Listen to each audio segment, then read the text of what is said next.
I'm Mindy Towsley. I'm the Executive Director of the Artists Archives of the Western Reserve, and we're here tonight with two very special guests for our program, Finding Their Way, and that is abstract art by Black artists. So before we start, I would like to thank our funders, the Bernice and David E. Davis Art Foundation, the Cleveland Foundation, the Gunn Foundation, the Zufall Foundation, the Ohio Arts Council, and Cuyahoga Arts and Culture, which represents the taxpayers of Cuyahoga County. I also would like to acknowledge that the land we are broadcasting from and the place we call Cuyahoga County is land that was claimed by the United States government through forced displacement and treaties negotiated in bad faith. We acknowledge those of the Shawnee, Miami, Erie, Ottawa, Potawatomi, and Haudenosaunee Confederacy, whose lands we stand on, and the thousands of Native Americans representing over 100 tribes who currently live in Northeast Ohio today. So I'd also like to introduce Kelly Pontoni, who's our co-host for tonight, and she's going to help with tech problems, which we hope we won't have any more of. A little bit of housekeeping before we start. If you'd like to activate the live transcription, it is on the bottom of your page where the button says show captions, looks like a little CC, and you can turn that on for yourself if you need to. After we do the program introductions, we will start the program, and following the program, we're going to have a Q&A. So I hope that people have questions. So at the archives, we do like to design our programming to accompany our exhibitions in a way that makes sense. So this program accompanies the Tangents, abstract geometric art from Northeast Ohio, and a hard line, which is the same type of work, but from our archives collection. And both will be on view in our home galleries through Saturday, December 16th. Finding Their Way is a conversation around art history, collecting art, between our two special guests, Dr. David C. Hart and art collector Kerry Davis, and we'll include images shown by Hart, referencing work from Davis's collection. So David Hart is assistant professor of art history at the Cleveland Institute of Art. Is that assistant or associate, David? Associate, assistant. Associate, yes. Okay, thank you. Thank you. So Cleveland Institute of Art, or CIA as we know it here in the Cleveland area, has in the past and still is one of the preeminent art schools for the country. And so David is really, working to educate the elite artists of tomorrow, which I think is a very important job in helping them understand art history, the artists of the past. He received his master's and doctorate degrees in art history from the University of North Carolina at Chapel Hill, specializing in the art of the African diaspora and modern and contemporary art. He is the author of Spoken Softly with Mama, Memory Monuments and Black Women's Spaces in Cuba, published in the Canadian Art Review in 2022. His contributions to other publications include articles in the Encyclopedia of Race and Racism, Sage, Encyclopedia of Identity, and several essays in exhibition catalogs focusing on African American and contemporary Cuban art, including Inside Outside, Contemporary Cuban Art at Wake Forest University in Winston-Salem, North Carolina. He is currently conducting research on Harold H. Hart, the former director of the Martha Jackson Gallery in New York, and also painter Alma Thomas. And I believe Kerry has some of Alma Thomas's paintings in his collection. So I'm also really happy to welcome back our second guest, collector Kerry Davis. You may remember Kerry Davis. His collection was featured very heavily and actually was the inspiration for the Scene Unseen exhibition at the Artists Archives and the Sculpture Center in 2019. Both Kerry and his wife, C. Betty Davis, have over the course of 30 years collected more than 300 objects made by Black artists, both famous and unknown. The collection really illustrates the trajectory of African American art from the early 20th century to the present day, and places it firmly within the realm of art history. So the opportunity that was presented to the archives to show part of this collection, as I said, was the inspiration for Seen Unseen. And Kerry and Betty have made it their mission to show the collection initially through their home as a kind of museum, which was open to their friends, to their neighbors, to their fellow churchgoers, and anyone who was really interested in art. The collection now is part of a traveling exhibition, Memories and Inspiration. And that is on view currently at the Carnegie Arts Center in Turlock, California until December 27th. And in 2024, we'll be at the Susquehanna Art Museum in Harrisburg, Pennsylvania from June 8th through August 18th, I think. And the Sardani Art Gallery at Wilkes University, Wilkes-Barre, Pennsylvania. And that is September 13th through January 6th, 2025.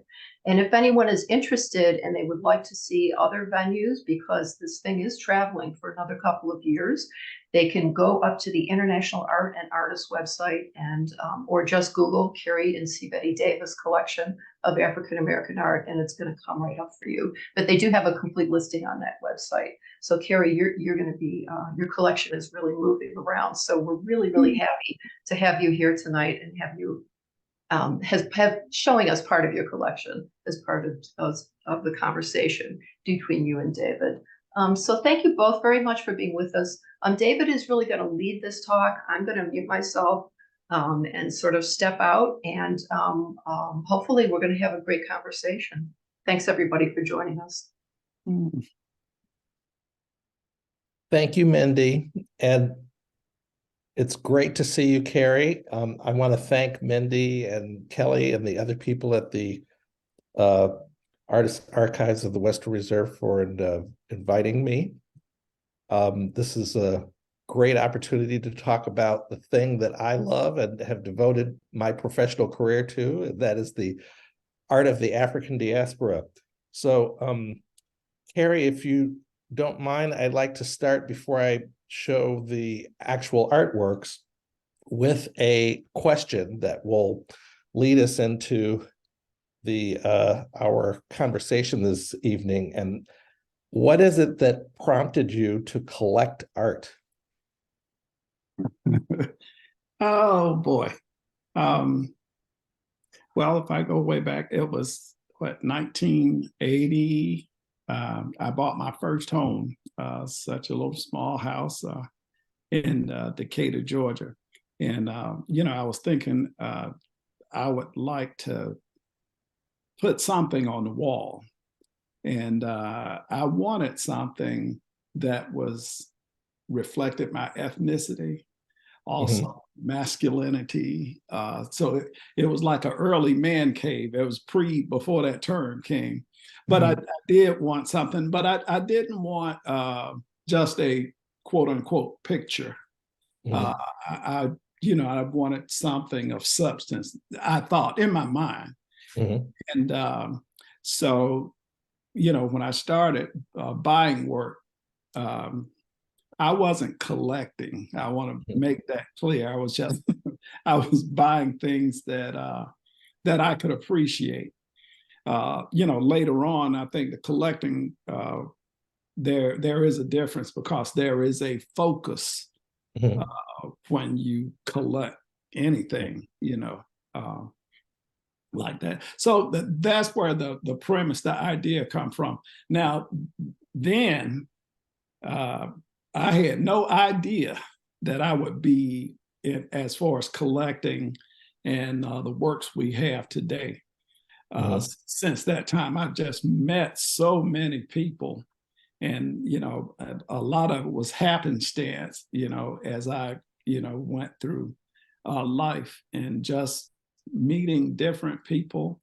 Working as a postman on my route actually helped me run into so many people, and I was fortunate to live in Atlanta, which is really a mecca. Most people think of Atlanta civil rights movement and that kind of thing, Dr. King, but there's a great art community here. Yes. And it was, and I stumbled upon it. And those people, they became my friends as I got a chance to move along.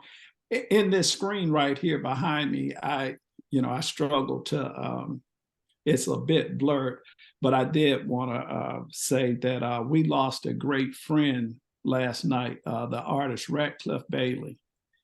And Sorry to hear that. Yeah. and I was, just having to stop and pause and think. We think about these artists do great work and we want to buy their work and whatever. But in my case, the works we have, it's the art we bought, and it speaks to relationships. These were our friends. They weren't just a commodity, an artist you go and buy. You saw that we had relationships with most of the artists that we have in our collection.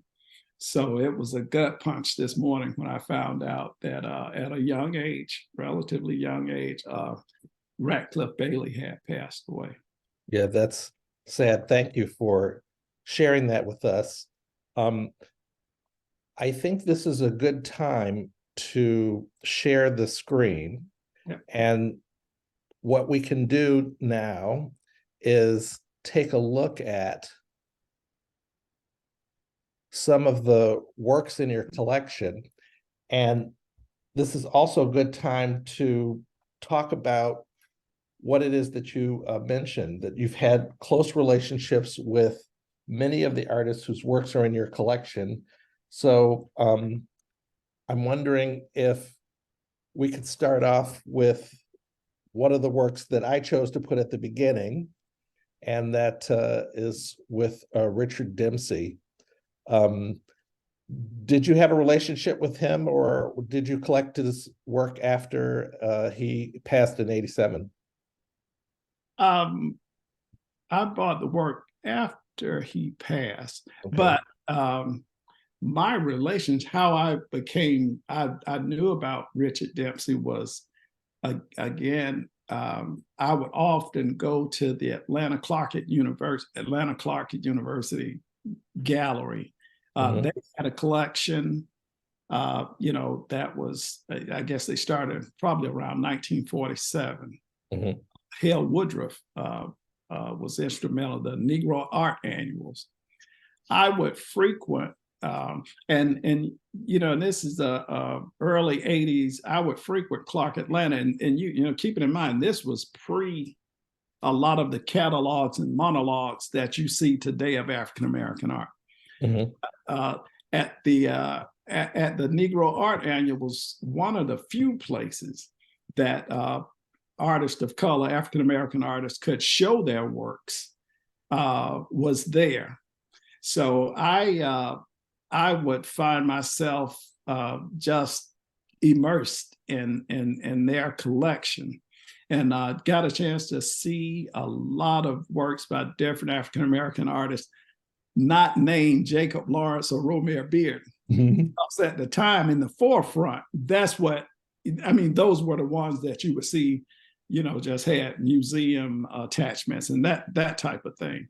And, and I come to find out there were just so many more artists that was represented there. That's how I got familiar with that work.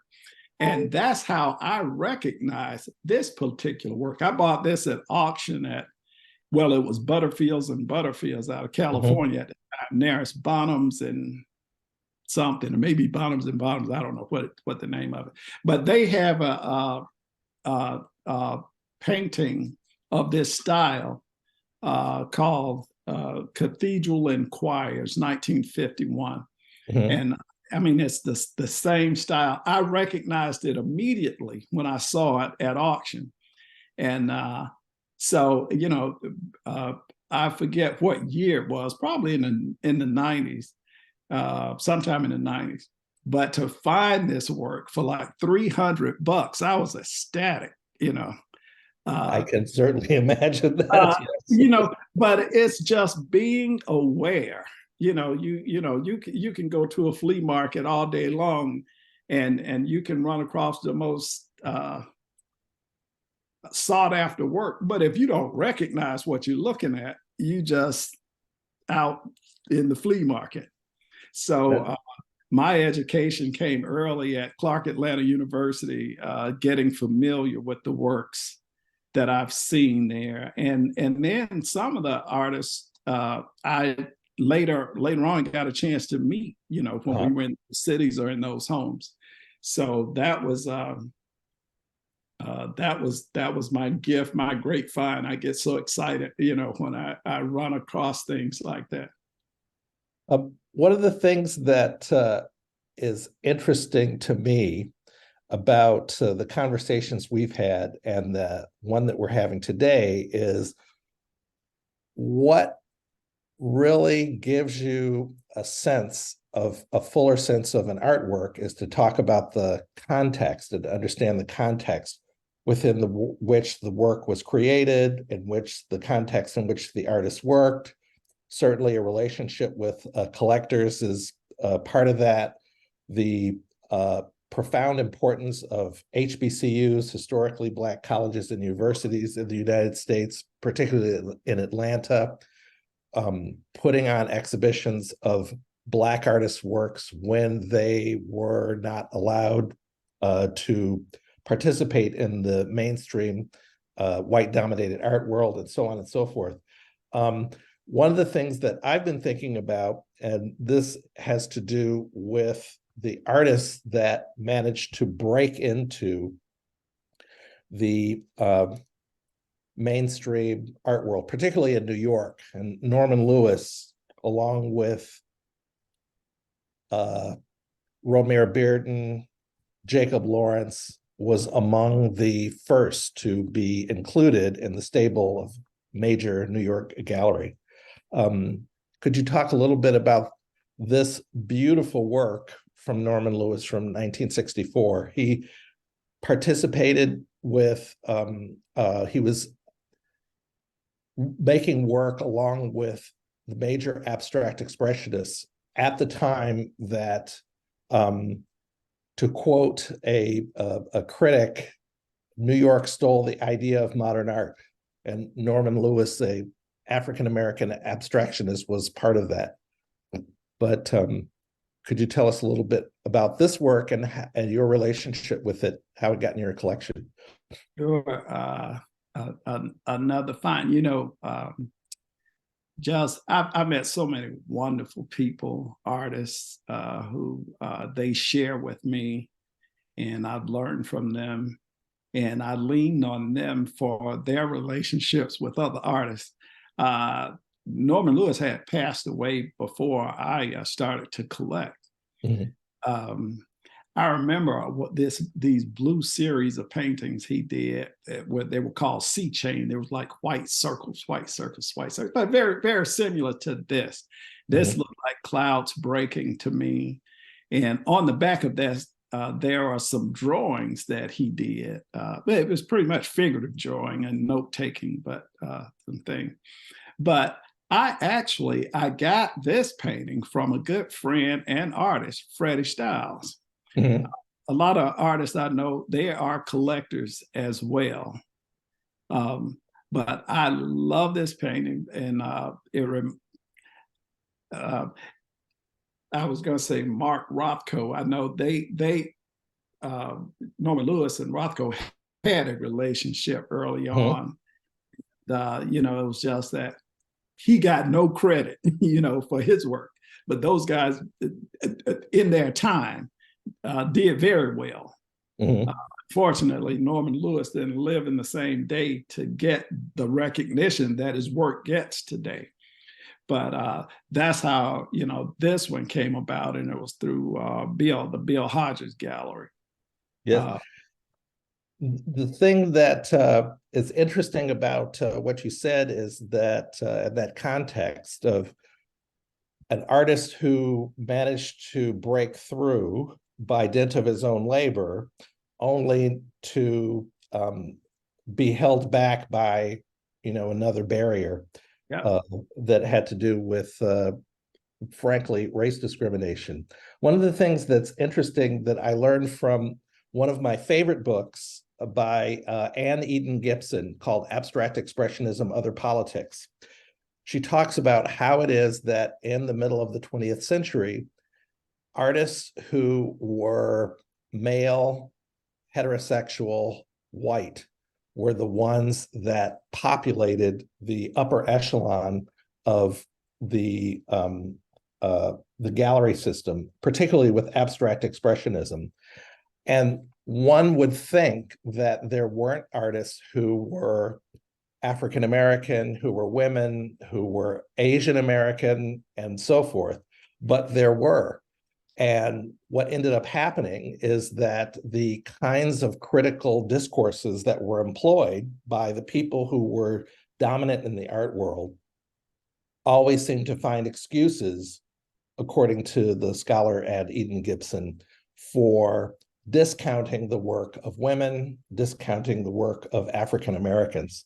I won't go into a whole lot of detail about that, but another artist who was very, very instrumental in making a connection between abstract work and the culture of the African diaspora, the connections between North America, the Caribbean, South America, and Africa, was Romare Bearden. And before we talk about this beautiful work in your collection from 1979, I just wanted to show everybody this slide here of Romare Bearden in his studio with the African artworks that were so important to his worldview, inspired his artistic production. He went through a number of styles, and in this work from on the left from 1960, he did a completely abstract style before going into a kind of collage aesthetic, and eventually with works like this. This one is called Record Date. A record date. Or record date, yeah. You may know, but when we say a record, the wax. I mean, when I was growing up, we used to have the wax records, and this is a record date, 1979. Great. This particular piece, this was the first piece that I got from Romare Bearden. And also, it was my introduction to the monotype. I didn't know at the time exactly what that was, but monotype or monoprint this one was created on a plexi plate with oil. You do your image on a plate, and then you put you run it through the press and pull it. And it's called mono meaning one, because it gives you you see these ghostly looking figures in it. Usually it's not, sometimes they may pull a second print, but it definitely won't look, the more you try to do, the less of an image you would get. But yeah, and it was along the line of his jazz. Bearden was and like a lot of artists, a big jazz buff, and I was able to get this back. Oh, this was probably one of the first works of art by a bona fide notable artist that we got, that I got. Well, I wasn't married at the time back in the day, but yeah, this was my first Bearden. Beautiful, beautiful work. I loved it. Yeah. I want to talk now about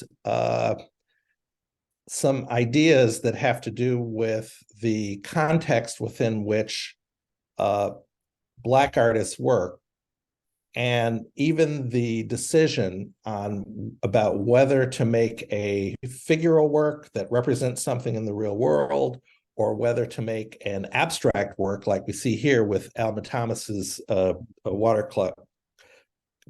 I believe this is the acrylic on paper. This is her signature style from the 1960s. And what it is that has struck me about that context, about deciding about abstraction or not for an artist, has to do with the kinds of debates that were going on in the 60s and the 1970s. And there were some artists like Alma Thomas and Sam Gilliam, whose work we'll see in your collection, who thought that being a modernist meant that you embraced the rejection of representation and embraced instead complete abstraction.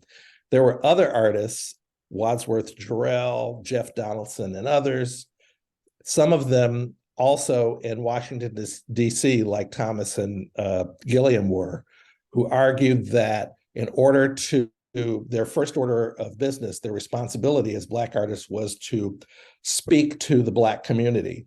And they felt that they could do that, Jarrell did and Donaldson did, by making figural work. Now, there were other things that they did also, a particular color palette or certain kinds of forms that had reference to the African-American community. But I just wanted to point those things out, that you have works in your collection that are directly relate to a kind of discourse and debate that was going on in the 70s about what kind of artwork Black artists should make. And this kind of debate was peculiar to the Black community and the issues, the social issues that they were facing. Here's another work by Sam Gilliam. I was wondering, did you get a chance to know Sam and talk with him about his work, his process, this particular? Well, I did get, I had studio. In fact, I got this from Sam from his studio. He was just such a kind person. And, you know, there was nothing really profound about what I was doing or what I was seeking. When I got to meet these people, I liked their work. And abstraction to me, that came along. I evolved. That was an evolution that taken place. You know, I first started like I would think most people, you know, I was drawing a figurative work, but you know, with figurative work, you know, it's static. So it doesn't move. It better be a darn good piece if you want to live with it, because it won't change. But I found abstractions, you know, the different colors can create different moods, and you know, and just depending on what mood you're in, you can see things today, and then tomorrow you may see something else. But just to sit and talk to Sam and to walk through his studio and see all the beautiful works, what I really appreciate about Sam Gilliam is that he wanted Black people to have his work. And he made it possible. You know, you know, especially he sensed in his spirit that I wasn't there to try to get it and pimp it or prostitute it or sell it or anything like that. But I genuinely, you know, love the work and just simply fascinated at how he created these things. This was almost like a tie-dye thing for me from back in the 60s. What, you know, here it was kind of like the hippie movement down Peachtree Street, and which I thought was cool, you know, how they walk around and how they live. So I kind of lived through those guys, and he was, you know, kind of up in age like some of my older brothers. They weren't quite to his age, but they had a certain mindset about them and an assurity of what they were doing. But he was very kind to let us have this work out of his studio. Big fan of Sam's, you know, with the Drake paintings and yes, you know, some of the wood paintings or whatever. But, yeah, I'm glad that you mentioned that about his Drake paintings, because it is a little bit misleading to see a two-dimensional work by Sam Gilliam, even though he made two-dimensional works. Sure. One of the ways that he staked his claim as advancing modernist art in the middle of the 20th century was to make paintings that would not be on a wooden stretcher. Instead, he would drape them over what looked like a wooden hobby horse or hang them from the ceiling. And so there was this formal interplay between the forms that were on the canvas that he painted on the one hand, and then on the other hand, the kinds of shapes that were formed by the drape of the the canvas as a kind of a fabric. A very interesting dynamic. He was very, very interested in. Wadsworth Jarrell, people who are familiar with contemporary art in Cleveland know that the Jarrells moved to Cleveland recently and have had a number of exhibitions of their work. So I have this work here. Have you spoken to Wadsworth since you've in any of your trips to Cleveland or?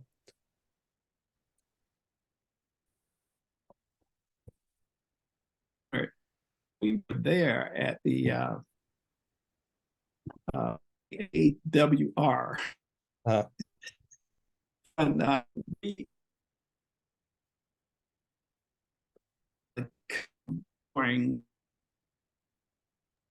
we were taking the show down, Wadsworth and his wife Jay, they came. I was so honored to meet and greet them. Now, I knew him, met him in Atlanta. He lived in Atlanta years ago. And I knew his work. That's how I knew, because he was in Athens, Georgia. He taught at University of Georgia for a while. And he was in Atlanta for a good while. He left Atlanta, went to Georgia, I think, to Cleveland from there. But very familiar with his work. And but I think your bandwidth is a little bit low. That was from the Sandy Way. We're having a hard time hearing you. Your bandwidth is just a little bit low. Maybe if you turn your video off and then just talk. Some of what you said just got a little bit lost. So what I'll do is I'll go to the next work. And this is not, can everybody hear me? Yes. Yeah. Okay, great.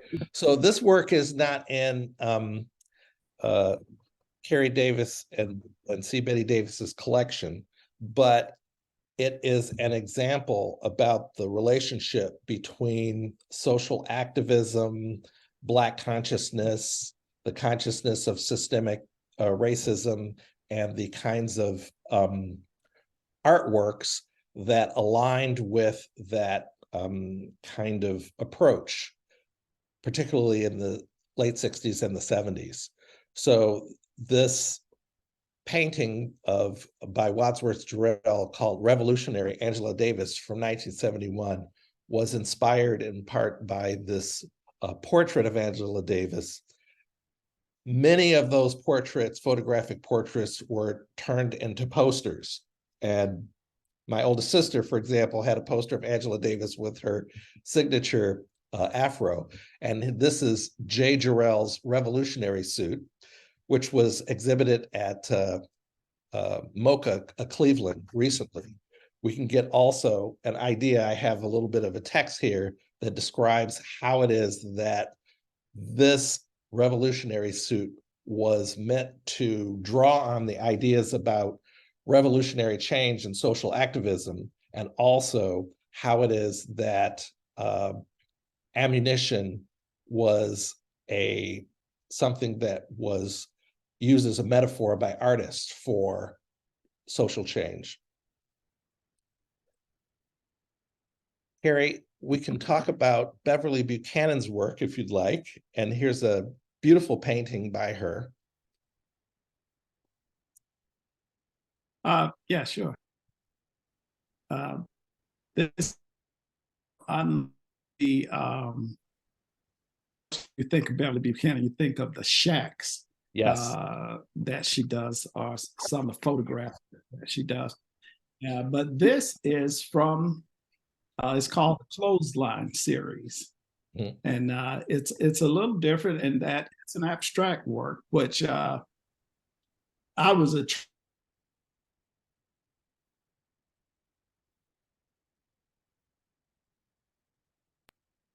I think we're losing you again, Kerry. I hate to say that, but your sound is.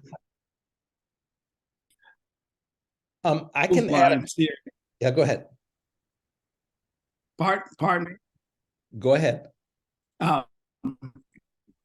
yeah, the just even the series. I remember my mother out back. We had like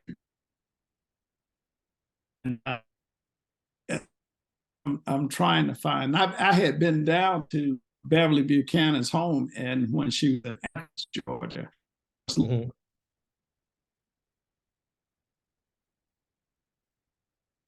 To and to see the clothes on canvas.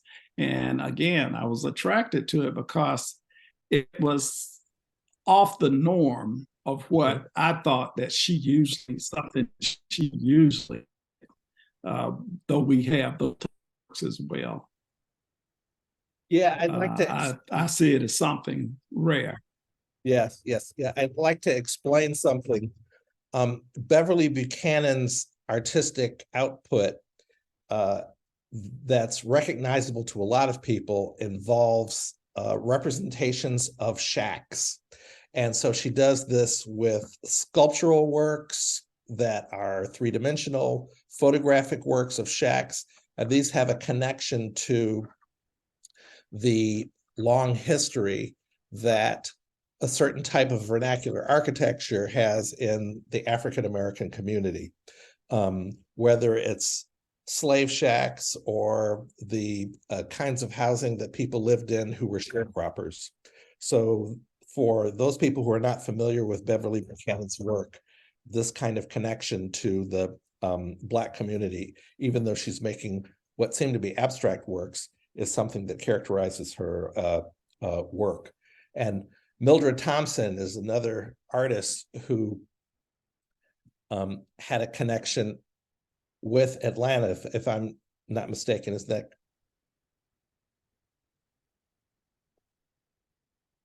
Oh, yeah, absolutely. Absolutely. And a very, very talented woman. Uh, uh, we were very good. Inspired by her.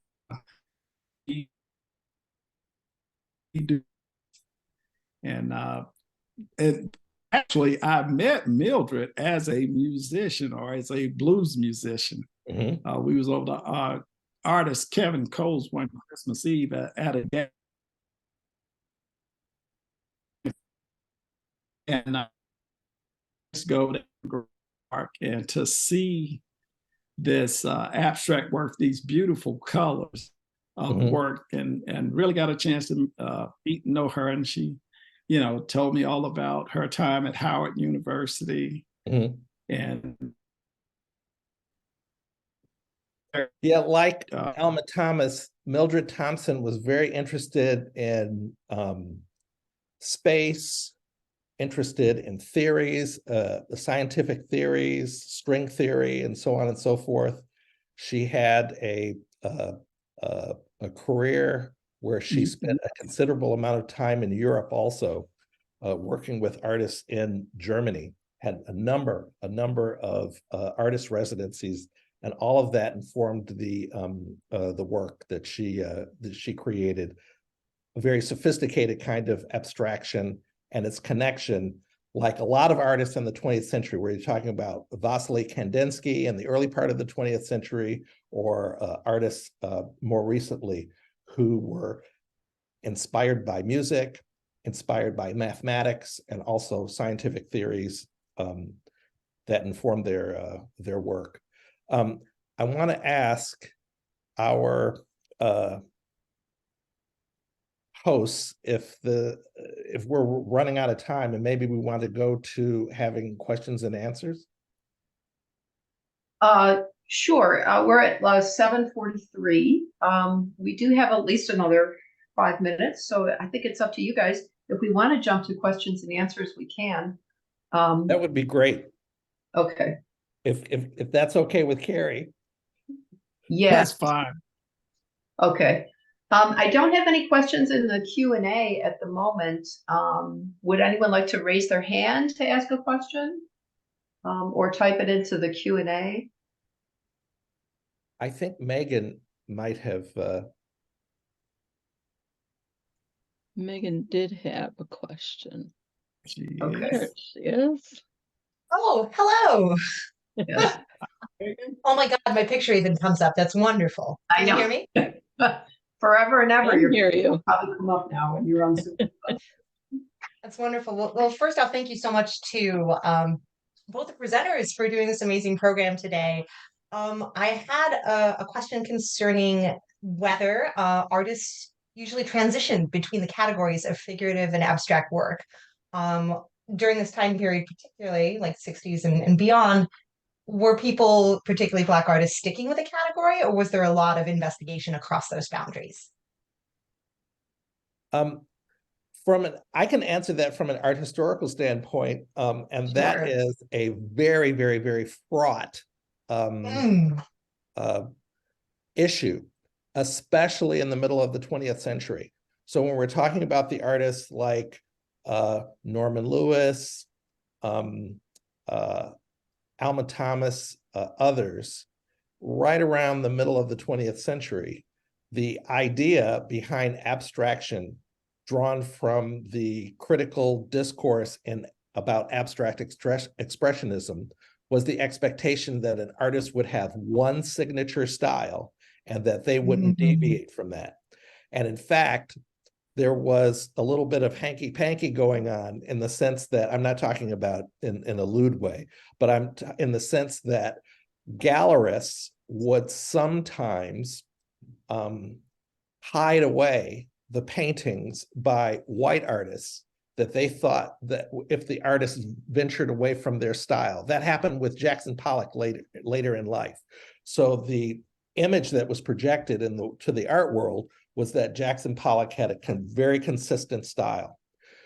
Artists who were Black, artists who were women that changed their style were sort of punished critically in the 40s and the 1950s, and even into the early 60s for doing that.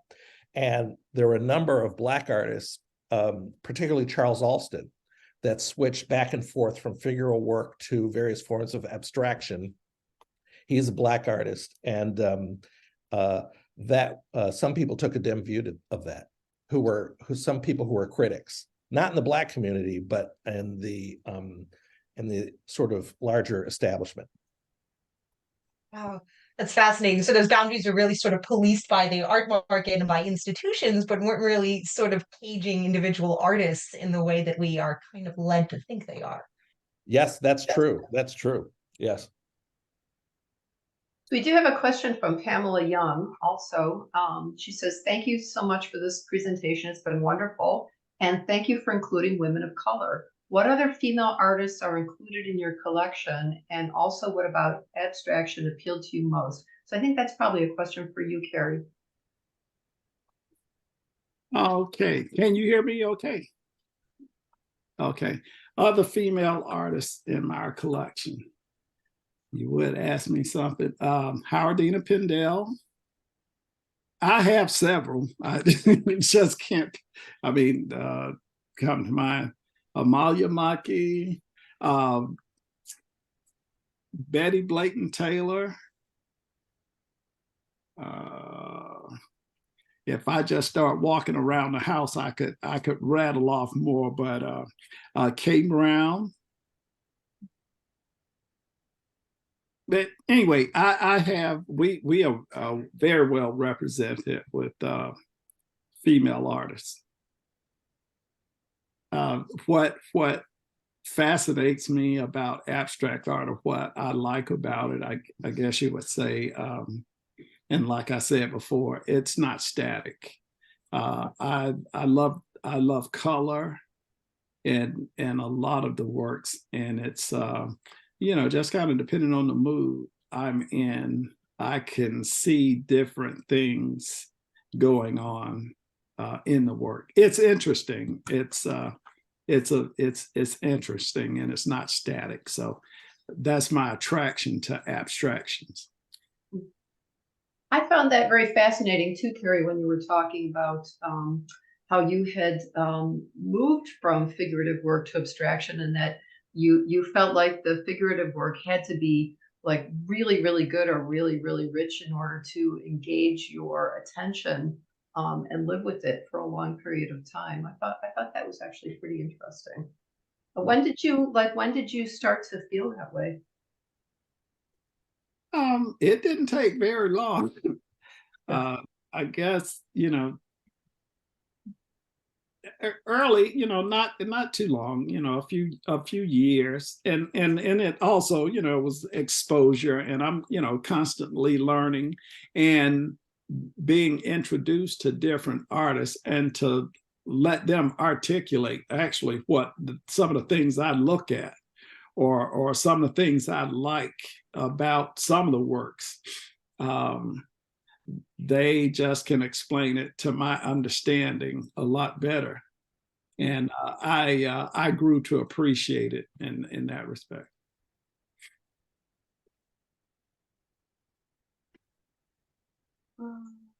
Anybody else want to raise your hand, ask a question? I think didn't see anybody else.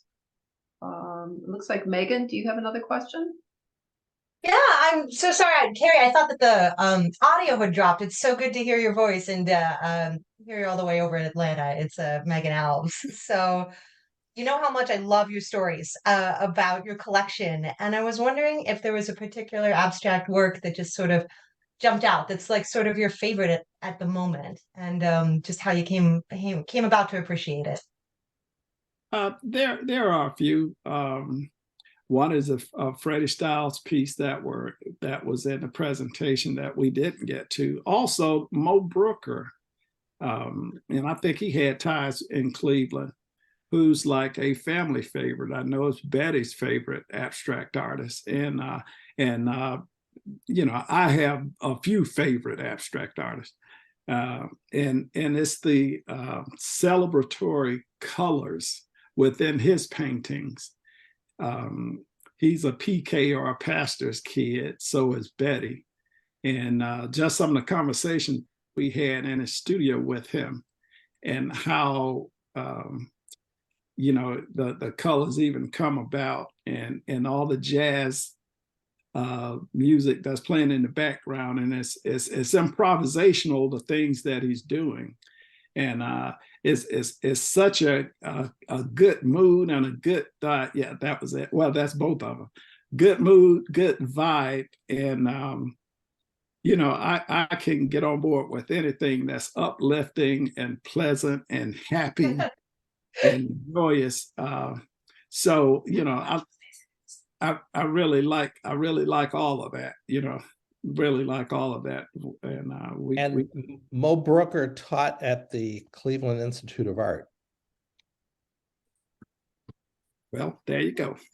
And there's another connection. I learned that many years ago, Sam Gilliam spoke at the Cleveland Institute of Art when he was brought in, I think, as a visiting artist. Well, that's just great. Well, I had another question for you, David. Sure. So when you had talked earlier about how the sort of other views of other artists were kind of suppressed, by the heterosexual white men who were kind of in charge of art history, I guess, at that point, or critical reviews also. So how do you feel about now? Like, do you think that things are changing for the better? Do you feel like things are the same? Do you how do you feel about what's happening now in the art world?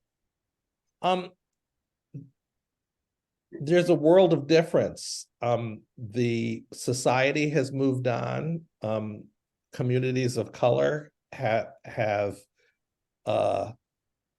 embraced those people in their community that are outside of what has been established as the normative categories, as the larger culture has. And so there's just a world of difference. In the 1940s and the 1950s, what it is that art historians have written about has to do with this a kind of obsession with purity in art making. So if you wanted to create abstract work, there was a certain set of ideas about the pure form of abstract work and what it is that that meant. That if you were making painting on a canvas, it would not include any words or any found objects. It would just be paint on a canvas because you were making pure painting. Those were the kinds of things that were going on. And unfortunately, I think that that bled into other kinds of ideas about making artwork that was supposedly of the highest quality. A number of scholars have pointed out that, for example, Lee Krasner's work, the wife of Jackson Pollock, for many years was not adequately appreciated because she did not paint in the kind of muscular, kind of very strongly gestured style that Jackson Pollock did. But people who were critics in the middle of the 20th century didn't use the words that I use. They just said, well, that represents the highest quality. And somehow women did not fit into that. Somehow Black people did not fit into that, even though they were making, by all accounts, artwork that was on par with their peers. So we do have another question. Andrew Reach has asked a question. He said, I study architecture in the early 1980s, and the art history courses I took didn't cover a single African-American artist. It was Eurocentric, white male dominated. And in the field of architecture, no Black architects were taught about such as Paul Williams. So does how architecture fits into the history of an artist in the Black diaspora, particularly in the underrepresentation of Black architects in the US?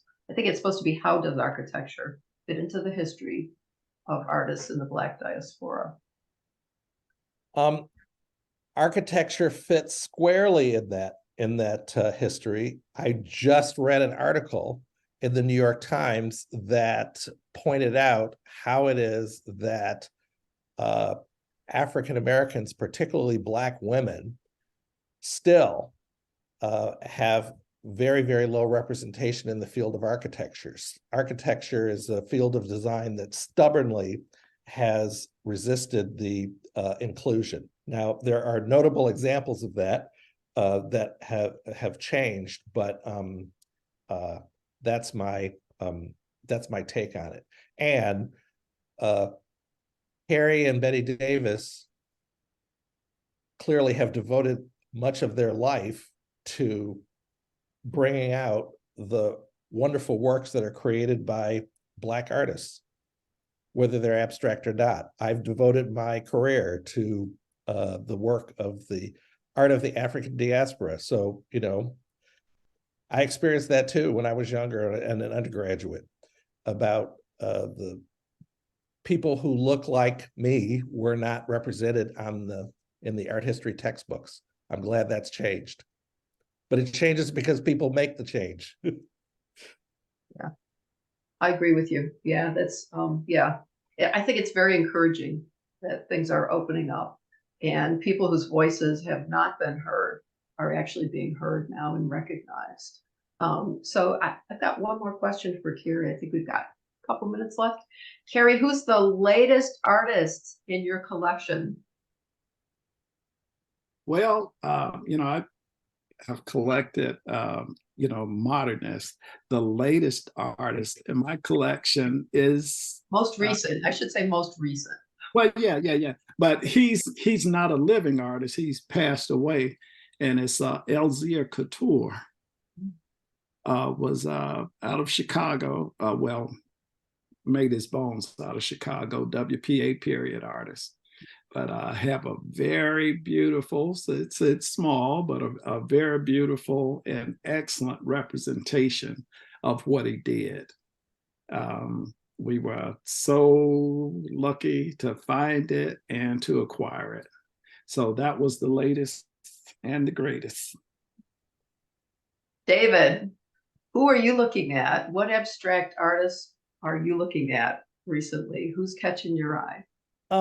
This is a function and part of the kind of research that I'm doing. So I've been working for years and writing about the work of Alma Thomas, doing research about her work, her relationship with my late uncle, my paternal uncle, who was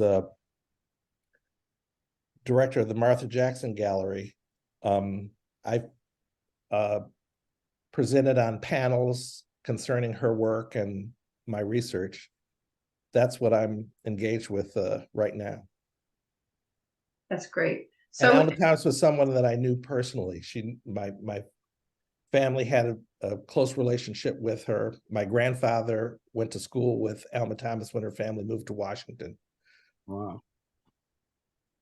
I think it's great that you had this uncle too, who was, the director of the Martha Jackson Gallery. So did that influence you as a child, David? Was that like? Yeah, it did. He tried to get my parents to collect art back in the 60s. They didn't. They were busy raising kids. Yeah. But they eventually did. He lamented something that we've talked about here, and that is that like Sam Gilliam, my uncle didn't like the idea that Black folks didn't collect art. So he devoted part of his career to trying to change that. That's wonderful. I feel like you're carrying that on, in some I way, hope maybe so. not collecting art, but certainly, I guess, talking about it and writing about it and spreading the word about it. Yeah, that's great. I think we've got time for just one more question, if anybody has one besides me. No? Okay. Well, I'm going to share my screen one last time. And, I just want to tell everybody thank you so much for bearing with us for the technical difficulties that we've had here tonight. We haven't had them in a long time. It was great to have Megan on and hear her voice again. And I just want to acknowledge that this is our first Zoom program since she's left. And I think if she was still on, maybe it would have been a little bit easier for all of us. But such is life. Thank you so much, David. Thank you so much, Kerry. And thank you, Betty, for helping Kerry through the beginning. And it was really wonderful to have you both on. I hope we can do it again. Thank you. It was a pleasure. Everybody. Thank you. Thanks. Thanks, everybody. So come on back to the archives and see our shows that are up to December 16th. We have a curator's talk with Jen Ometz on Saturday, December 2nd from 1 to 2 in person. Honoring the Land has been getting some great reviews. It's up at the Bostwick Design Center. And we have yoga with Unity. Unity Powell, our new board member, is doing some yoga classes within the gallery. The dates are on there, the 22nd, 29th, and tomorrow at 6 p.m. And please, everybody, don't forget to take our survey. And thank you so much again for joining us tonight. And hope everybody has a great evening. Thank you. Thank you.